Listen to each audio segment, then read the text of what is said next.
இலக்கிய வெளி அன்பர்களுக்கு என் அன்பான வணக்கங்கள். பெண்ணும் எழுத்தும் என்ற இந்த தொடர் நிகழ்வு உலகம் முழுவதும் பரவி இருக்கும் பெண் எழுத்தாளர்களின் அவர்கள் சாதனைகளை ஆவணப்படுத்தும் முயற்சி.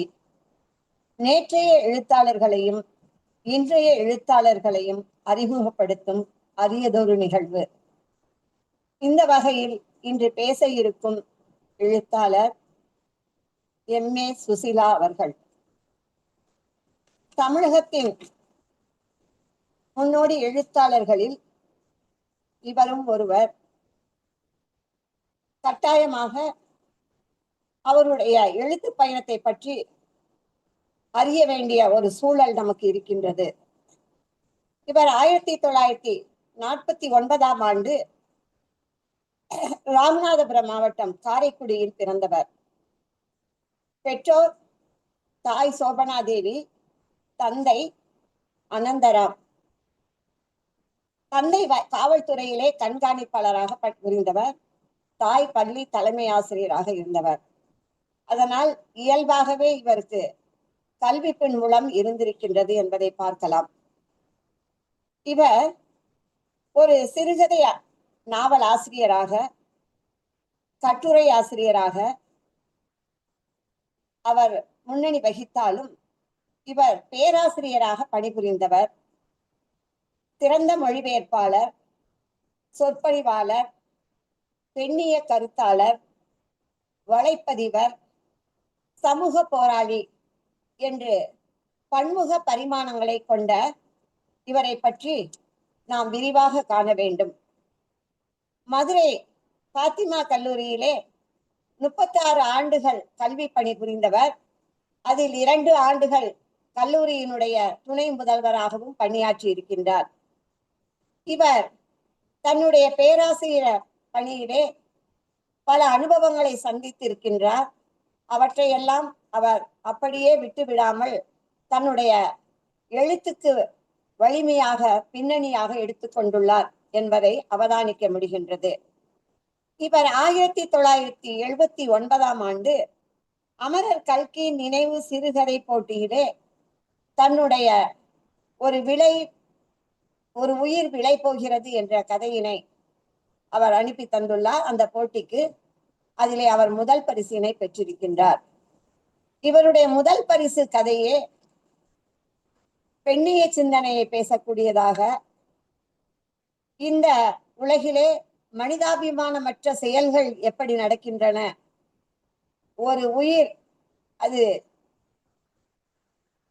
தன்னுடைய அந்த உயிரை இழந்த ஒரு பெண்மணியை அவளுடைய கணவன் உட்பட அவள் வீட்டார் எப்படி பார்க்கிறார்கள், ஒரு பணமீட்டி தரும் நிலையிலே அவளுடைய உயிர் போன பின்பும் அவளுடைய இறுதி சடங்கிற்கு கூட வராத அவளுடைய கணவன் அவளால் கிடைக்கக்கூடிய தொகைக்காக அந்த அவளுடைய இறப்பு சான்றிதழை பெறுவதற்கு செல்கின்ற ஒரு காட்சியை தான் இதிலே கதைப்படுத்தியிருக்கின்றார். ஒரு உயிர் என்பது அது ஒரு பணைய பொருளாக எப்படி அமைந்து விட்டது என்று ஒரு மனிதனிடம் இருக்கக்கூடிய ஒரு அசூர தன்மையை எடுத்து காட்டி இந்த கதையிலே சொல்லியிருப்பது. முதல் கதையே இவருடைய சமுதாய சிந்தனையை முன்வைக்கின்ற ஒரு கதையாக அமைந்து அவருக்கு ஒரு வெற்றி பாதையை அமைத்து கொடுத்துள்ளது எழுத்துலகிலே என்று பார்க்கின்றோம். இவர் 80க்கும் மேற்பட்ட சிறுகதைகளை படைத்திருக்கின்றார். இந்த கதைகள் எல்லாம் அவர் வணிக பத்திரிகையிலும் எழுதியிருக்கின்றார், சிறு பத்திரிகைகளிலும் எழுதியிருக்கின்றார் என்று பார்க்கின்றோம். கல்கி, கலைமகள், தினமணி கதிர், அமுதசுரபி, மங்கையர் மலர், அவள் விகடன் போன்ற பத்திரிகையிலும், புதிய பார்வை, வடக்கு வாசல், கணையாளி, உயிரெழுத்து போன்ற பத்திரிகைகளிலும் அவர் எழுதியிருக்கின்றதை பார்க்கின்றோம். நிறைய கதைகள், சமீபத்திய கதைகள் பல வலைப்பதிவிலும் வந்திருக்கிற இணைய பத்திரிகைகளிலும் வெளியாகி இருக்கின்றன. தன்னுடைய சிறுகதைகளை அவர் 4 தொகுதிகளாக தொகுத்து வெளியிட்டிருக்கின்றார் என்று பார்க்கின்றோம். 4 சிறுகதை தொகுதி மட்டுமல்லாமல் 3 நாவல்கள், 12 மொழிபெயர்ப்பு ஆக்கங்கள், 6 கட்டுரை தொகுதிகள் என்று இவர் 25 நூல்களை தந்துள்ளார் என்று பார்க்கின்ற பொழுது தொடர்ச்சியாக அவர் தன்னுடைய பணியை செய்து வந்திருப்பதை அவதானிக்க முடிகின்றது.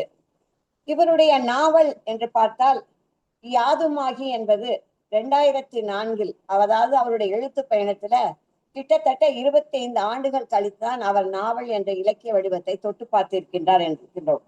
அந்த யாதுமாகி என்கின்ற அது அவருடைய தன் வரலாற்று அடிப்படையிலே எழுதப்பட்ட ஒரு நாவலாக அமைந்திருக்கின்றது. சிறிய நாவலாக இருந்தாலும் கூட கவனப்பட வேண்டிய நாவல், கவனிக்கப்பட்ட ஒரு நாவல் என்று பார்க்கின்றோம்.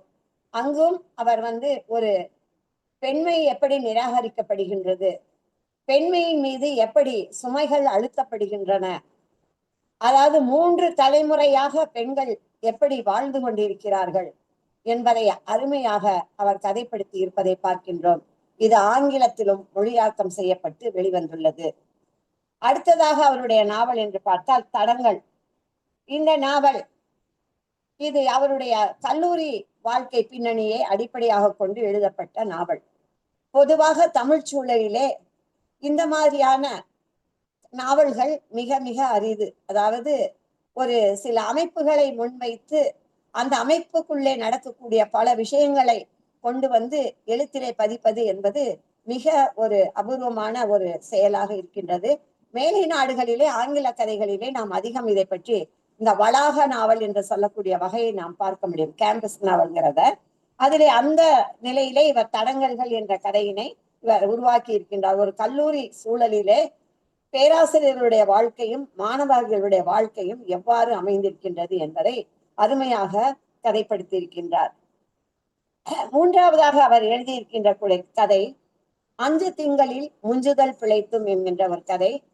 மருத்துவ விஷயத்தை, அதாவது கருவுறுதல் என்பதை தொடங்கி குழந்தை பேறு வரைக்குமான ஒரு மருத்துவ அந்த காலகட்டத்தை மருத்துவ கண்ணோட்டத்தோடு அணுகி பார்க்கக்கூடிய ஒரு கதையாக இந்த கதை அமைந்திருக்கின்றது. 3 நாவல் எழுதி இருந்தாலும் கூட அந்த 3 நாவலும் 3 வெவ்வேறு கட்டப்பட்ட பாதையிலே பயணித்திருக்கின்றது என்று பார்க்கலாம். இது முக்கியமாக அந்த கருவுறு காலத்திலே, அதாவது செயற்கை கருவூட்டு முறை பற்றியும், அப்படி கருவுற்ற பெண் எவ்வாறு அவர் இந்த திருவாசகத்திலே சொல்லப்பட்டது போல எப்படி இந்த 5 திங்கள், அதாவது 10 மாதம் சுமக்கின்றால் அது ஒவ்வொரு மாதமும் அவள் பெறக்கூடிய அந்த அவளுடைய உடல் மாற்றமும் அவளுடைய அனுபவத்தை பற்றியும் நம்ம எப்படி அது பதிவு செய்திருக்கின்றதோ அது போல இவர் ஒரு அருமையான கதையை பதிவு செய்து, ஆனால் மருத்துவத்திலே வெற்றியாக இருக்கக்கூடிய அந்த பெண் தன் வாழ்க்கையிலே வெற்றி பெற முடியாத ஒரு சூழல் அவளுக்கு அமைந்திருந்தது. எப்படி இந்த ஆணாதிக்க சமூகத்திலே அவள் தன்னுடைய வாழ்க்கையை அவள் விட்டு விலகி, தன் பாதையை விட்டு விலகி ஒரு அமைதியான ஒரு முடிவை தேடி போகிறாள் என்பதாக, ஒரு வானப்பிரஸ்தம் என்று சொல்லாமல் ஒரு பெண் அமைதியான வாழ்க்கையை தேடி போகக்கூடிய சூழல் எப்படி வாய்க்கின்றது என்பதை மிக அருமையாக தன்னுடைய கதையிலே பதிவு செய்திருக்கின்றார். இதுவும் ஆங்கிலத்திலே வெகு விரைவில் வெளிவரும் என்று சொல்லுகின்றேன். இப்படிப்பட்ட ஒரு சூழல்ல மிக சிறப்பாக இயங்கக்கூடிய அவர் சிறுகதை தொகுதிகள் என்று பார்க்கின்ற போது பருவங்கள் மாறும், புதிய பிரவேசங்கள், தடை ஓட்டங்கள், தேவந்தி என்று 4 சிறுகதை தொகுதிகளை அவர் தந்திருப்பதை பார்க்க முடிகின்றது. அதுவும் குறிப்பாக தேவந்தி என்ற கதை தில்லி தமிழ்ச்சங்கத்தில் முன்னாள் குடியரசுத் தலைவர் அப்துல் கலாம் அவர்களினுடைய திருக்கையால் வெளியிடப்பட்டிருக்கிறது என்று பார்க்கின்ற பொழுது அவருடைய அந்த எழுத்தினுடைய மாண்பினை நாம் உணர்ந்து கொள்ள முடிகின்றது. அடுத்ததாக இதை பற்றி நாம் தனியாக அவருடைய சிறுகதைகளை பற்றி பேசுவோம். அதற்கு முன்னால் அவருடைய மொழிபெயர்ப்பு ஆக்கங்களை பற்றி சொல்ல வேண்டும். ஒரு எழுத்தாளர் அது உள்ளார்ந்த ஒரு எழுத்து சூழலிலே தன்னை வளர்த்து கொண்டிருக்கக்கூடிய ஒரு எழுத்தாளர் மொழிபெயர்ப்பு என்ற ஒரு துறையிலே நுழைகின்ற போது அவருக்கு எப்படி அந்த மொழிபெயர்ப்பு சாத்தியப்படுகிறது என்பதை இவருடைய மொழிபெயர்ப்பின் மூலமாக நாம் விரிவாக பேசலாம். அப்படிப்பட்ட ஒரு தனி நிலையிலே பேசக்கூடிய அளவிற்கு இவருடைய மொழியாக்கங்கள் அமைந்திருக்கின்றன என்று பார்க்கின்றலாம். ரஷ்ய எழுத்தாளர் பியாதர் தஸ்யவஸ்கியினுடைய அவருடைய நாவல், முக்கியமான நாவல் குற்றமும் தண்டனையும். இவர் இந்த குற்றமும் தண்டனையும் என்ற இந்த நாவல் உலகினுடைய 10 மிகச்சிறந்த படைப்புகளிலே ஒன்றாக தேர்ந்தெடுக்கப்பட்ட ஒன்று. அதனை பலர் முயற்சி செய்து மொழிபெயர்க்க பார்த்திருக்கின்றார்கள், பலர் தோல்வியையும் சந்தித்திருக்கிறார்கள், ஒரு சிலர் அதில் வெற்றி கண்டிருக்கின்றார்கள். அந்த வகையிலே இவர் குற்றமும் தண்டனையும் என்ற அந்த ரஷ்ய நாவலை அவர் ஆங்கிலத்தின் வழியாக மொழிபெயர்த்திருக்கின்றார். ஆங்கில மொழியாக்கத்தின் மூலமாக அதை அடிப்படையாக வைத்து மொழிபெயர்த்திருக்கின்றார் என்று பார்க்கின்றோம். அது அவருக்கு ஒரு மிகப்பெரிய ஒரு அடையாளத்தை அவருக்கு மொழிபெயர்ப்பு உலகிலே தந்திருக்கிறது என்று பார்க்கலாம். அதன் பின்பு தொடர்ச்சியாக அவர் அந்த தஸ்வஸ்கியினுடைய எழுத்துக்களால் ஈர்க்கப்பட்டு அவருடைய நிலவரை குறிப்புகள், இரட்டையர், வெண்ணிரவுகள், அசடன் என்று இந்த இதையெல்லாம் அவர் மொழிபெயர்த்திருக்கின்றார். இறுதியாக அவருடைய தஸ்வஸ்கியினுடைய மொத்த கதை, ஒரு சிறுகதைகளை எல்லாம் தொகுத்து அவர் வெளியிட்டிருக்கிறார். அவர் தஸ்வஸ்கியின் கதைகள் என்ற பெயரிலே அது வெளியாகியிருக்கிறது என்று பார்க்கின்றோம். அதன் பின்பு அவர் சிறுமைகளும் அவமதிப்புகளும் என்ற பெயரிலே அவருடைய அனுபவத்தை அவர் பகிர்ந்து இருக்கின்றார் ஒரு நூலிலே. பொதுவாக இவரை பற்றி சொல்லும் போது அரசியல் காரணங்களுக்காக தூக்கு தண்டனை பெற்று அதிலிருந்து பின்பு விடுவிக்கப்பட்டு சிறைவாசத்தை அனுபவித்த ஒருவர். அவருடைய அந்த குறிப்புகள், அவருடைய வாழ்க்கை மனக்குறிப்புகள், மன போராட்டங்கள், அவருடைய அனுபவங்கள் இவையெல்லாம் தான் இந்த கதைகளிலே வந்திருக்கின்ற பொழுது ரஷ்யாவிலே மிகப்பெரிய டால்ஸ்டாயினுடைய காலத்தில் வாழ்ந்த ஒரு மிகப்பெரிய ஒரு எழுத்தாளனுடைய அந்த படைப்புகளை நமக்கு தமிழிலே ஒரு சேர ஆக்கி தந்திருக்கின்ற ஒரு நிலையை நாம் பார்க்கின்ற பொழுது நிச்சயமாக அதை நாம் வியந்து பாராட்டாமல் இருக்க முடியாது. இந்த கதைகளை பற்றி என்ன சொல்ல வேண்டும் என்று சொன்னால், அது தமிழிலே மொழிபெயர்க்கப்படும் பொழுது தமிழ் அவருடைய தமிழ் நடையும் அவருடைய எழுத்தாளர் உள்ளமும் அதை தமிழிலே படைக்கப்பட்ட முதல் படைப்போ என்று சொல்லக்கூடிய அளவிற்கு அது இயல்பாக அதனை அவர் கொண்டு வந்து சேர்த்திருக்கிறார் என்று பார்க்கின்ற பொழுது அதற்குரிய வரவேற்பு எப்படி மக்களிடம் இருக்கிறது.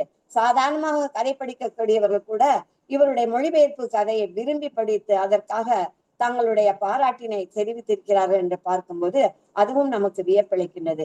ஏன் இதை கூறுகிறேன் என்று சொன்னால், இவர் இந்த தஸ்வஸ்கியை பற்றி எழுதிய பின்பு அவர் மாஸ்கோவிற்கு சென்று அவர் வாழ்ந்த செயின்ட் பீட்டர்ஸ்பர்க்கை பார்க்க வேண்டும் என்று நினைத்திருக்கின்றார். அங்கு போயிருக்கின்றார்.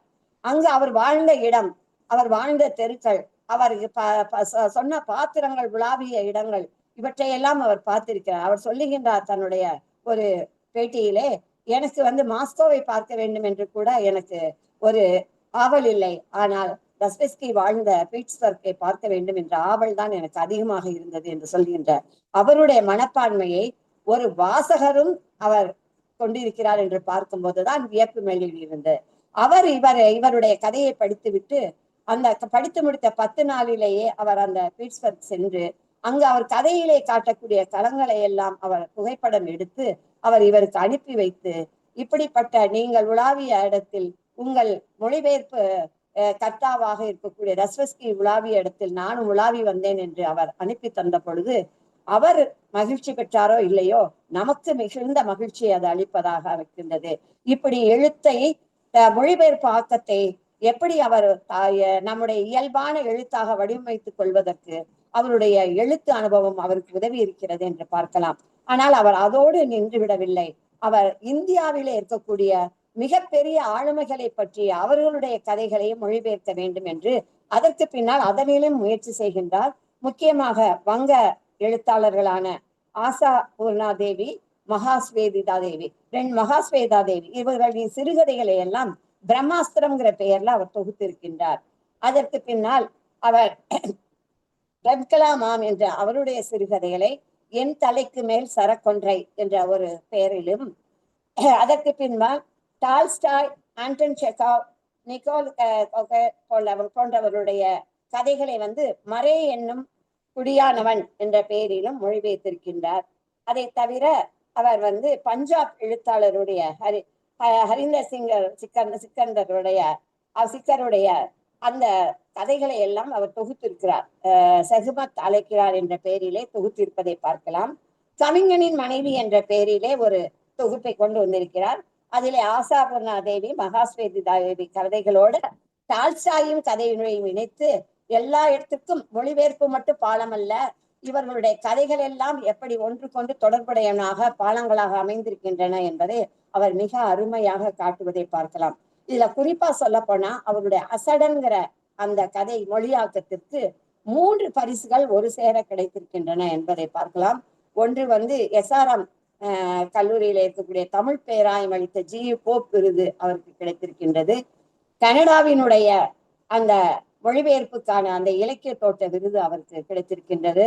நல்லி திசையெட்டும் என்ற அந்த மொழிபெயர்ப்புக்காக தரக்கூடிய பரிசினையும் அவர் பெற்றிருப்பதை பார்க்கும்போது அவருடைய மொழிபெயர்ப்பு ஆக்கங்கள் எத்தனை உயர்ந்தவைகளாக சிறந்தவைகளாக இருக்கின்றன என்பதை நாம் பார்க்க முடிகின்றது. இதை பின்னால் ஒரு கதையின் மூலமாகவும் நம்ம காண முடியும். அடுத்ததாக இவருடைய கதைகளை எல்லாம் பார்க்க போனால் இந்த கதைகள் எல்லாம் அதனுடைய தரம் போற்றப்பட்டு கன்னடம், மலையாளம், இந்தி, ஆங்கிலம், வங்கம், பிரெஞ்சு மொழிகளிலே மொழிபெயர்க்கப்பட்டிருப்பதை நாம் பார்க்கலாம்.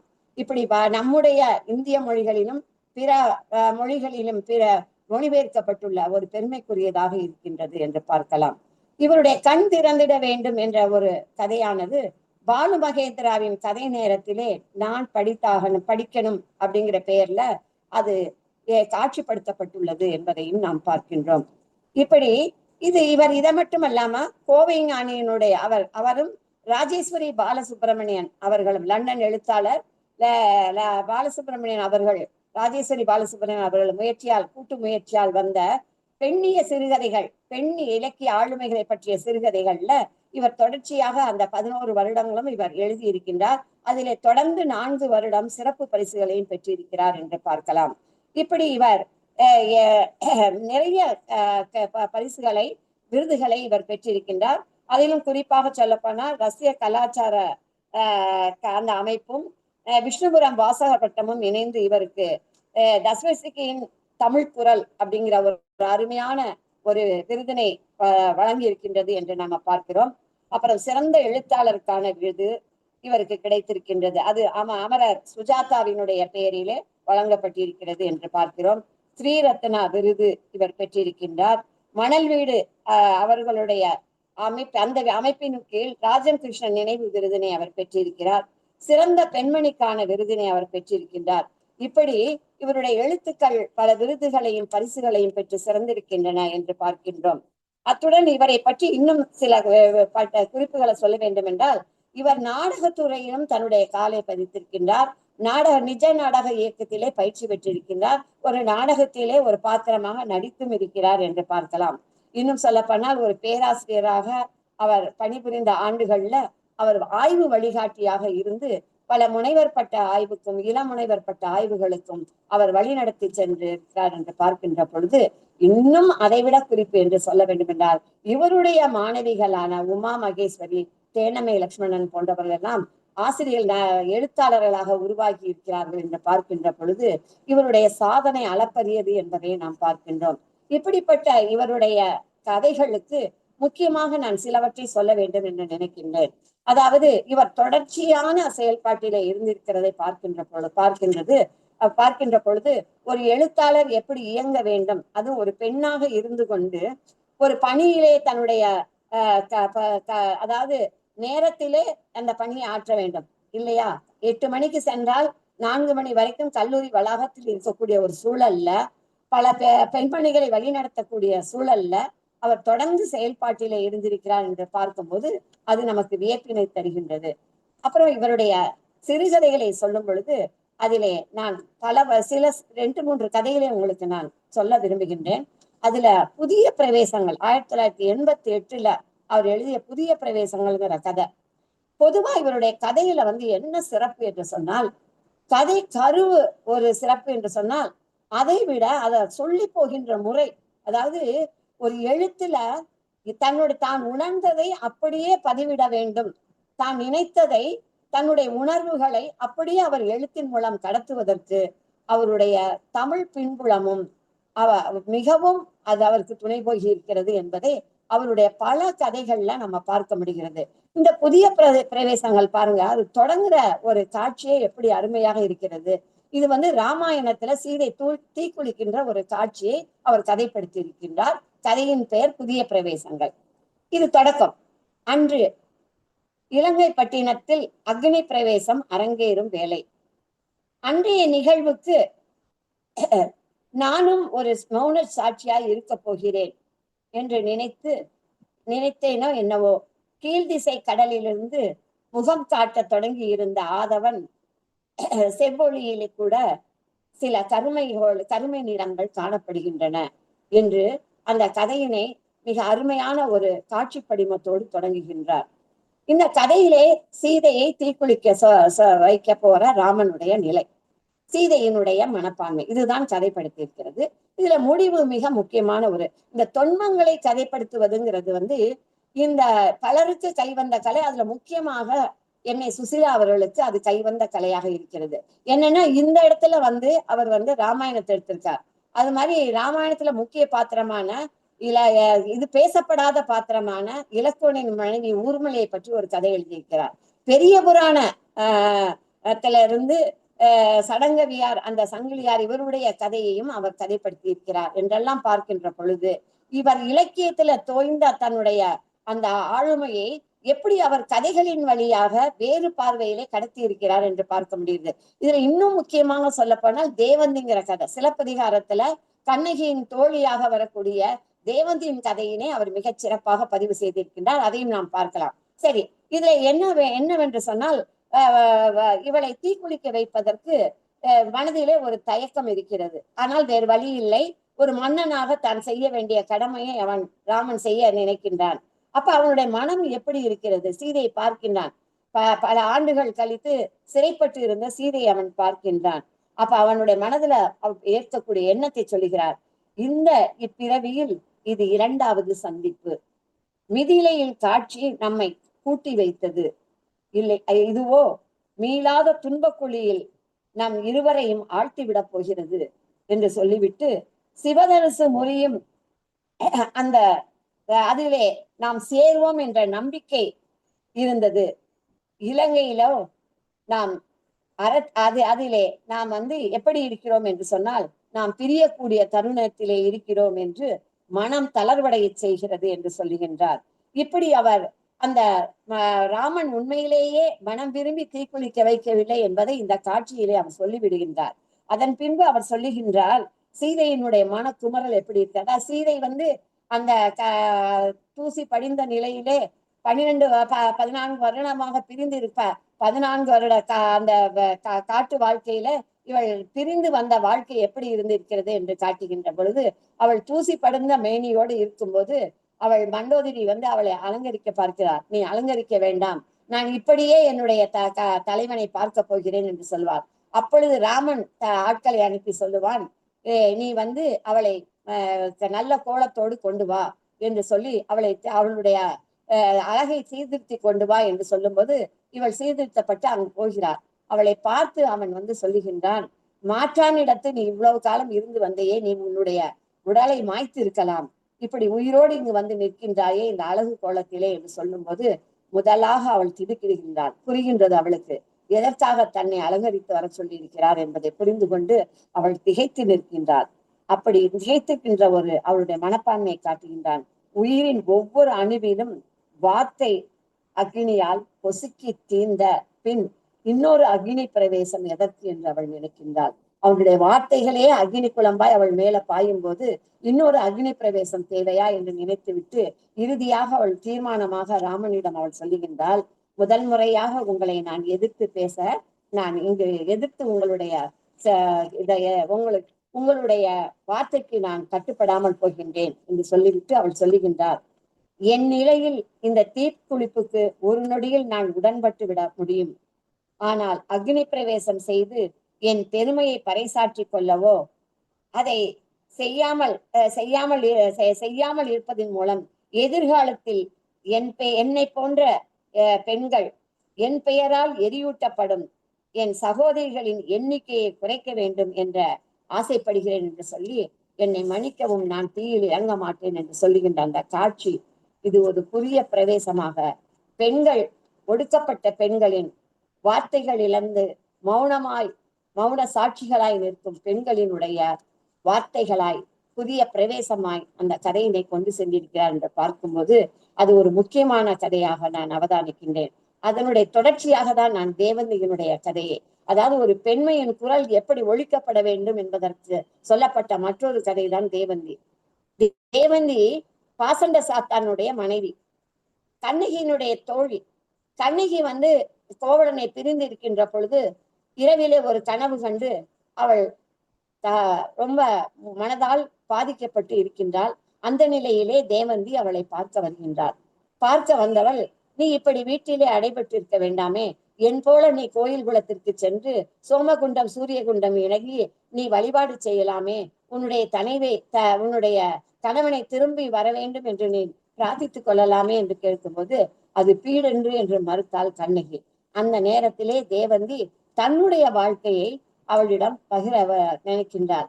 உன்னுடைய கணவர் தீர்த்த யாத்திரை போயிருக்கிறாரே, அவர் வந்து விடுவார் அல்லவா என்று கண்ணகி கேட்ட பொழுது தேவந்தி ஒரு மனதிலே ஒரு சிரித்த குரலுடன், என்னுடைய கணவரை பற்றி இதுவரைக்கும் சொல்லாத உண்மையை நான் உன்னிடம் சொல்லுகின்றேன் என்று சொல்லி அவள் பேசுகின்றார்.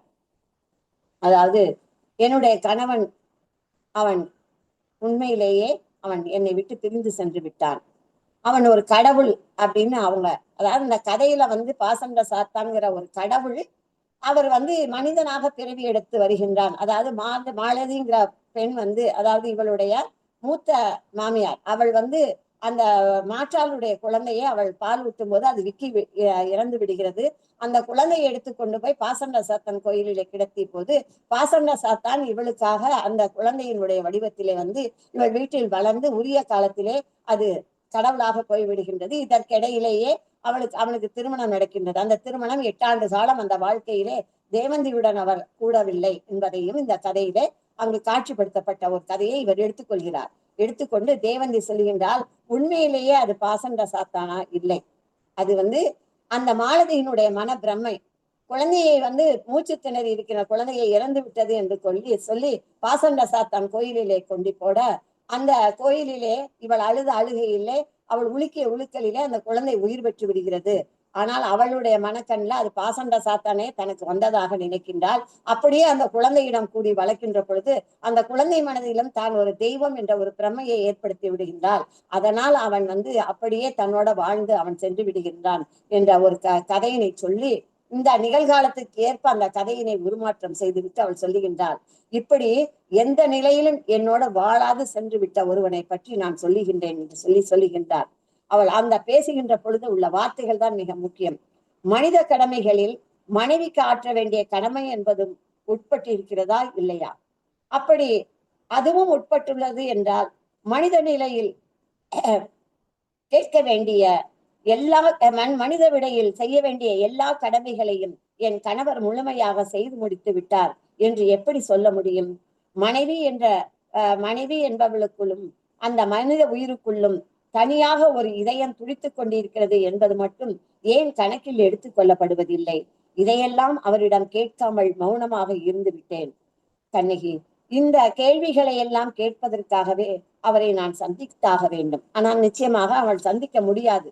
அதனால் அவள் சொல்லுகின்றாள் தொடர்ந்து, ஆனால் இந்த கதை என்னுடைய கதை இந்த நேரத்தில் இந்த ஒருத்தியினுடைய கதையாக முடிந்து போவதில்லை.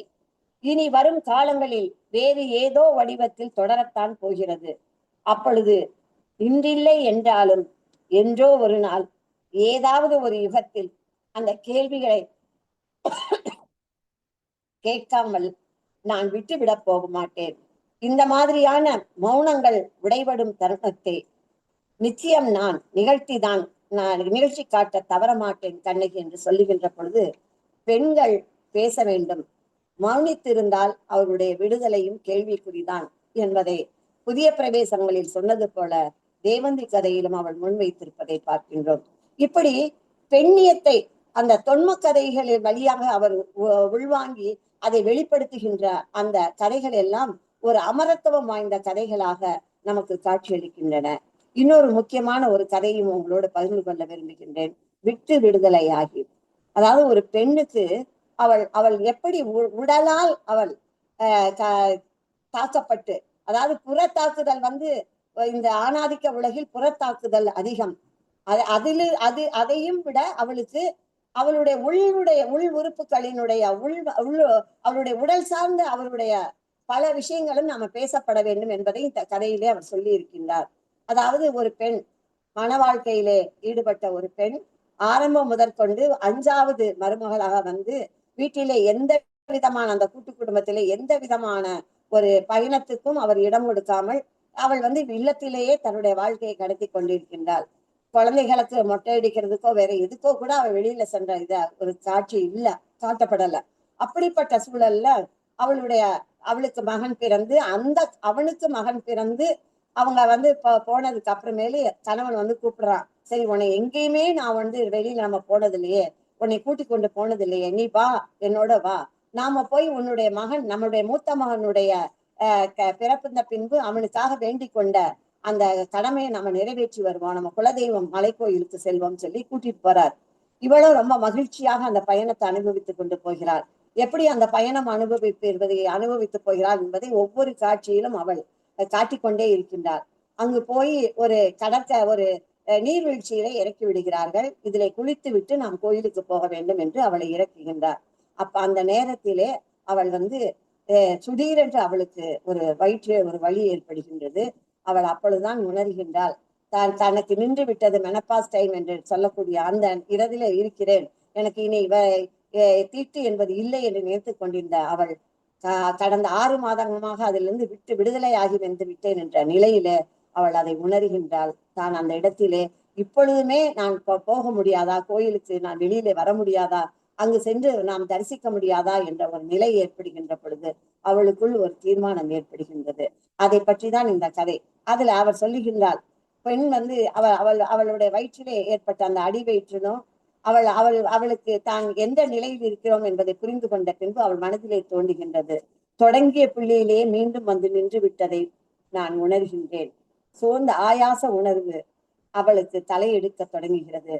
பரமபத ஆட்டத்தில் சறுக்கியும் ஏரியும் ஒரு வழியாக 98வது கட்டத்தை நாம் எட்டுகையில் திரும்பி விழுங்க காத்திருக்கக்கூடிய நீண்டு பருத்த மலைப்பாம்பு விஷநாக்குகளே கோர வீச்சுகளோடு அந்த பிரளயம் தாண்டவம், இந்த முறையும் இதற்கு இரையாகவா என்று சொல்லி அவள் வருந்தி நிற்கின்ற நிலையிலே அவள் மனதிலே ஒரு எண்ணம் ஏற்படுகின்றது.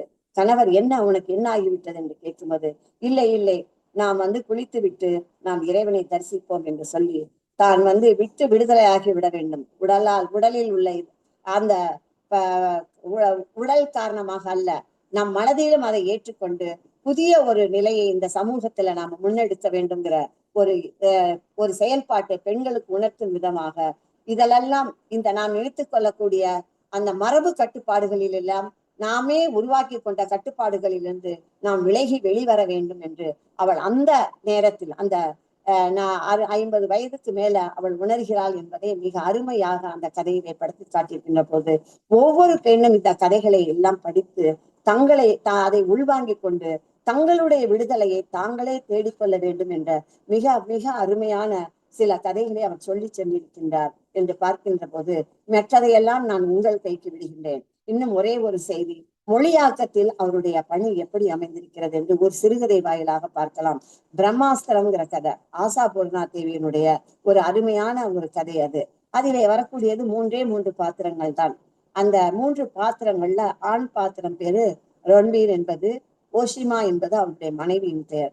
இவர்கள் இருவரும் அவன் வந்து கிட்டத்தட்ட 18 மாதங்களாக வேலையின்றி இருக்கக்கூடிய ஒரு சூழல்.